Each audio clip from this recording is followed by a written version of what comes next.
ప్రకాశం జిల్లా మార్కాపురం డివిజన్ అటవీ శాఖ అధికారులు మొన్నటి సంధి పుత్రోత్సాహంతో పొంగి పొర్లుతున్న ఫీలింగ్ లోనే ఉన్నారు కదా. పొదిగిన గుడ్డు పిల్ల అయితే తల్లి కోడి ఎంత సంబరపడుతుందో, పలిగిన ఈ పాము గుడ్డలకి పిల్లలు బయటికి వెళ్ళేప్పటి సంధి వీళ్ళు కూడా అంతే సంబరపడుతున్నారట. ఇగో 5 కాదు 10 కాదు 80 పాము గుడ్లను ఒదిగిచ్చి పిల్లల్ని చేసిరట. ఇంతకవి ఎక్కడి అనంటే మొన్న నడుమ మార్కాపురం పట్టణంలో ఓ తాన 120 పాము గుడ్లు అవుపడ్డాయట. ఈ అక్కడి లోకల్ పబ్లిక్ 40 గుడ్డ దాకా పాడు చేసిరట. ఈ ముచ్చట అక్కడ అడవి శాఖల్లో అధికారులకు చెప్తే పట్టుకొచ్చి ఇట్లా ఉసుక డబ్బాలు వేసి పెట్టి గుడ్లు ఒదిగిచ్చి పిల్లలు బయటకు వచ్చే ఏర్పాట్లు చేసిర్రు. ఇట్లా మరి ఇవి ఏ పాము గుడ్లన్న సంగతి ముందే తెలుసో తెలియదో గాని పిల్లలు బయటకు వచ్చినాక చూసి గుర్తుపట్టిర్రు. ఇవి ఇసం ఉండే పాము పిల్లలు కావట, నీళ్ళలో తిరిగే నీరు కట్టే పాము పిల్లలట.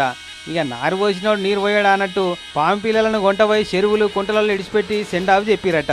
మరి ఇసం ఉందో లేదో ఇట్లా పాము గుడ్లను ఒదిగిచ్చి పిల్లల్ని చేపించి చెరువులో ఇడుచుడేంది అని అంటే పాములు అనేటివి ప్రకృతిని కాపాడేట్లో చాలా ఇంపార్టెంట్ పని చేస్తుంటాయట.